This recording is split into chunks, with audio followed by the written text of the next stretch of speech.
네, 안녕하세요. 반갑습니다. 오늘 해볼 얘기는요, 최단 기간에 1억 만들기에 대해서 얘기를 해볼 거고, 부제도는 가난한 사람의 특징과 부자인 사람의 특징에 대해서 얘기를 해볼 겁니다. 비단 돈 얘기가 아닙니다. 가난한 사람 기준은 누군가는 연 1억이 가난하다고 할 수도 있고, 누군가는 연 1억이 부자라고 생각할 수도 있어요. 그래서 돈의 기준으로 가난과 부자를 고르진 않았고요. 이 특징도 저는 중요하다고 생각되거든요. 그래서 끝까지 한번 재밌게 봐주시고, 바로 본론으로 들어가서 첫 번째 수익과 지출 이야기를 해볼 거고요. 두 번째 나라 정책과 세 번째 자기 개발에 대해서 얘기를 해볼 거예요.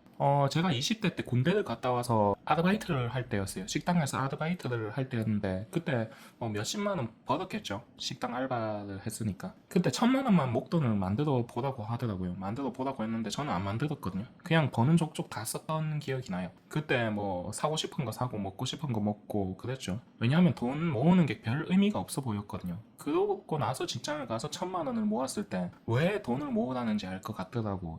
알 것 같다는 생각이 들었고, 첫 번째 바로 1억 만들기 제일 중요한 거는 제 유튜브를 보는 분들 중에는 그 30대 분들이 많으셔요. 아무래도 제가 30대니까 그렇겠죠. 그 다음에 20대, 40대, 50대, 60대 이런 순으로 계신데 어쨌든 개 중에는 수익이 높은 분도 계실 거고요. 낮은 분도 계실 거고 1억 이상 버는 분들도 계실 거고 누군가는 아르바이트나 뭐 그냥 중소기업에 다니면서 2천에서 3천만 원 정도 버시는 분들도 계실 거예요. 어쨌든 거기에 대해서 좀 얘기를 할 건데 바로 본론으로 들어가서 무조건 수익보다 지출보다 수익이 높아야 된다. 지출이 있을 거고 수익이 있을 거잖아요. 무조건 이렇게 돼야 돼요. 물론 이게 단기간에는 지출이 좀 더 많을 수 있겠죠. 뭔가 구직 활동을 조금 쉬고 조금 20대 때 그렇잖아요. 군대를 갔다 와서 학업을 마치고 나서 조금 쉬고 싶을 수도 있잖아요. 그런 특수한 경우들 제외하고는 직장을 다니고 있거나 내가 일을 하고 있는데 지출이 더 크다? 그것도 뭔가 정당한 사유가 아닌 경우 있죠. 이런 경우는 무조건 지출을 좀 줄일 필요가 있지 않나 저는 그렇게 생각합니다. 이 얘기를 왜 하냐면 제가 학원에 있을 때 그 당시에 10명이 여자 강사님들이었는데 2015년 16년 요쯤이었거든요. 그 당시 여선생님들 연봉이 3천에서 4,500이었어요. 경력 좀 되고 연차 오래 되신 분은 4,500이었고요.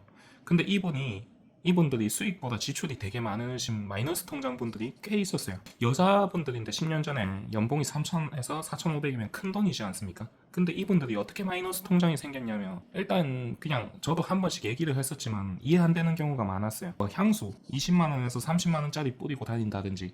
근데 이게 향수 냄새 제가 여담으로 말해드리면 저는 요거보다 비누나 피존 냄새가 더 좋은 것 같더라고요. 향수 냄새 요거 알코올이 들어가서 그런지 지독해요. 뭐 팔목에 뿌리고 목에 뿌리고 별 똥폼을 잡는데 일단 저는 개인적으로 별로였다. 그 다음에 제일 큰 지출 샤넬 백 뭔가 명품 백 마크가 이렇게 생겼잖아요. 대충 요게 백 하나에 막 600만원 700만원 비싼 거는 900만원 넘어가는 것도 사더라고요. 한 번씩. 그걸 보면서 저는 놀랐습니다. 부가적으로 액세서리 목걸이 팔찌 반지 이런 거 반지 같은 것도 손가락에 막 줄줄이 끼고요. 막 목걸이 이런 것도 막 100만원 넘어가는 것도 많고요. 그렇게 해서 지출이 많았지만 수익보다 지출이 많은 강사님들이 많았어요. 비단 학원 얘기만 하는 게 아니라 일단 여성분들 보면 그런 거를 저는 되게 많이 겪었었거든요. 본인 능력 밖의 것을 써가지고 예를 들어서 저는 1,000만원 버는 사람도 그 본인에게 맞춰서 쓰면은 그거는 올바른 소비라고 생각해요. 근데 연봉이 1억이라도 1억 이상 지출을 하잖아요. 그거는 굉장히 안 좋은 습관이라고 생각해요. 오히려 아래쪽이 더 나은 사람이라고 생각하는 사람이거든요. 저 개인적으로. 예를 들어서 연봉이 2천만 원인데 뭔가 차도 몰고요. 차도 좀 비싼 외제차 뭐 벤츠 이런 거 몰고요. 그 다음에 향수 이런 거 2, 30만 원짜리 몰고요. 쓰고요. 그 다음에 막걸리가 아니라 술 같은 것도 비싼 거 먹고 그러면은 좀 안 좋죠. 그래서 사회초년생 때는 하고 싶은 게 많을 거예요. 하고 싶은 게 많지만은 무조건 본인 수익 내에서 다 하는 게 좋지 않나. 왜냐하면 이 마이너스 통장이 됐을 때 그 흐름이 굉장히 안 좋다는 거죠. 돈을 절대 안 모아요. 왜냐? 돈 모아봐야 의미 없거든요. 별로. 그리고 마이너스 통장은 이자가 되게 세요. 이자가 되게 세가지고 결국 안 좋은 흐름으로 갈 수밖에 없다. 그 다음에 1억 만들기죠. 어쨌든 수익을 첫 번째로 많이 올려야 되고요. 지출보다요. 그 다음에 나라 정책. 저는 20대, 30대 분들이 이거를 좀 이용을 했으면 좋겠어요. 뭔가 나라에서 시행하는 거 많잖아요. 요즘에 청년 적금인가? 요게 만 39세까지 되거든요. 보통 34세인 경우도 있고요. 그리고 요게 보통 남자분들 같은 경우 군대를 갔다 오기 전 때문에 병적 증명서라고 있어요. 군대 갔다 온 그거를 첨부를 하게 되면은 요게 나이가 늘어납니다. 늘어나서 이런 것도 많이 이용해보면 좋다. 근데 ISA 계좌 같은 것도 있거든요. 비과세 혜택 주는 계좌인데 이런 거는 돈을 묶어둬서 좋은지는 그닥 모르겠어요. 어쨌든 찾아보면 나라에서 혜택을 주는 게 굉장히 많거든요. 사회초년생들 대상으로. 그래가지고 제 유튜브를 보는 분들은 이런 거를 찾아서 혜택을 보면은 좋을 것 같다. 그런 생각을 듭니다. 어쨌든 이런 게 꽤 큰 금액이 세이브 되거든요. 저 같은 경우도 나라에서 시행하는 거 어쨌든 이게 요즘에 정치 때문에 시끄럽잖아요. 어쨌든 그런 큰 흐름 속에서 본인이 혜택 볼 수 있는 건 그래도 보면은 좋죠. 정치적 관계 이런 걸 떠나서 뭔가 지역 페이라든가 저희가 이거를 선호하고 지지하는 입장은 아니에요. 다만 이런 게 다 있잖아요. 온누리 상품권이라든가 이런 거를 해서 아낄 수 있으면 좋죠. 또는 나라의 적금, 청년들 대상으로 뭔가 가입을 하거나 했을 때 혜택을 주는 거 있잖아요. 뭐 월 50만 원 또는 기업에 몇 년 동안 있으면 돈을 일정 금액 회사랑 같이 해서 주는 거. 저는 그런 제도는 없어져야 된다고 생각해요. 왜냐하면 자생력을 떨어뜨린다. 기업이라는 게 생존을 할 수 있는 게 본인 스스로 노력을 하고 능력을 개발하고 그래야 이게 청년들도 성장을 하고 그런데 사실 뭐든 공짜로 주면 좋지는 않아요. 좋지는 않은데 어쨌든 있으니까 이런 걸 이용하면 좋지 않나 그렇게 생각하고요. 세 번째 자기개발. 자기개발이 요 개발이 맞나요? 닭개자가 맞나? 요 개자가 맞나 모르겠는데 어쨌든 이게 부동산, 재테크 이런 거 투자도 좋지만은 저는 20대 때, 30대 때, 사회의 초년생일 때 이때는 본인 능력 개발해서 본인 수입을, 본인 몸값을 올리는 게 굉장히 중요한 시기라고 생각해요. 이때 얼마만큼 노력하느냐가 어쨌든 부동산이란 것도 굉장히 매력적인 투자처죠. 근데 그만큼 위험하기도 하잖아요. 그래서 20대, 30대의 시기에는 본인 능력을 충분히 개발해야 되는 시기지 않나. 예를 들어서 연봉 1,000만 원인데, 1,000만 원은 너무 좀 극단적이죠. 연봉이 2,000만 원인데 내가 어디에 투자할지 찾아보고 있어. 어디에 경매할지 찾아보고 있어. 요거 3년 모아도 생활비 빼고 나면은 많이 모아봐야 2, 3천만 원일 겁니다. 그 돈으로 대출하고 한다 해도 쉽지가 않죠. 금액이 크지가 않죠. 그래서 이 시기에는 능력을 개발해서 또는 부업을 해서 개인적으로 수익을 늘려가는 시기지 않나. 물론 부동산이라는 거는 아예 무에서 유를 창조하시는 분도 봤어요. 뭔가 경매를 한다든가. 근데 그것도 자기 개발 아니에요, 결국에는. 이 사람은 부동산을 투자하는 게 아니라 본인을 개발한 거잖아요. 본인을 부동산 지식을 투자한 거잖아요. 시간을 넣고. 남들 직업적으로 연봉을 노력할 때 본인은 거기에 투자를 한 거죠. 이렇게 저는 20대, 30대는 좀 능력에 대해서 투자할 시기지 않나 라고 생각합니다. 그리고 부재도 가난한 사람과 부자들의 특징에 대해서 얘기를 한다고 했잖아요. 저는 제가 부자라고 생각은 안 하거든요. 부자라고 생각도 안 하고 가난하다고도 생각이 안 해요. 그냥 주제에 맞게 사는 인간이다라고 생각해요. 제가 이 얘기를 왜 하냐면 누군가에게는 1억이 있으면 부자라는 사람도 있을 거고요. 누군가에게는 1억이 하루 술값도 안 되는 사람도 있을 거예요. 드물겠죠, 그런 사람은. 그렇듯이 부자와 가난한 사람은 상대적인 거라고 생각해요. 상대적인 거고 금액에 대해서 얘기하자면 제가 생각하는 부자와 가난한 사람의 특징은 그거 같아요. 예를 들어서 가난한 사람은 연봉이 1억이라고 칩시다. 아까 영상 초반에도 얘기했었는데 본인 분수를 생각 못하고 차를 포르쉐를 타고 뭐 카푸어겠죠. 포르쉐를 타고 향수 수십만 원짜리를 쓰고 술 비싼 거 양주 막 몇백만 원짜리를 마시고 그렇게 재벌들 같이 살면은 저는 요 사람은 연봉이 1억이라 생각해도 가난한 사람이라고 생각하고요. 반면에 수익이 1,000만 원이라고 쳐요. 1년에 1,000만 원인데 물론 영원일 수도 있어요. 영원이라고 치죠. 일시적으로 좀 사업이 안 좋아지거나 잠시 쉬거나 영원인데 따로 돈 쓰는 데가 없어요. 본인이 지금 어떤 형편인지 알기 때문에 뭐 밥도 집에서 건강식 위주로 먹으려고 하고 집밥 위주로 먹으려고 하고 차 같은 경우도 있었는데 팔았어요. 매매했고요. 본인 형편을 생각해가지고 매매해서 당분간 버스 타고 다녀야 되겠다. 이런 사람들은 오히려 1억을 버는 사람보다 이 사람이 저는 낫다고 생각해요. 자기 파악이 되죠. 본인 파악이 되고 저는 장기적으로 봤을 때 5년, 10년 봤을 때 이 사람이 훨씬 돈 벌 가능성이 높다. 그렇게 생각하고요. 자, 마지막으로 유튜브에 대해서 조금만 얘기를 하고 마칠까 합니다.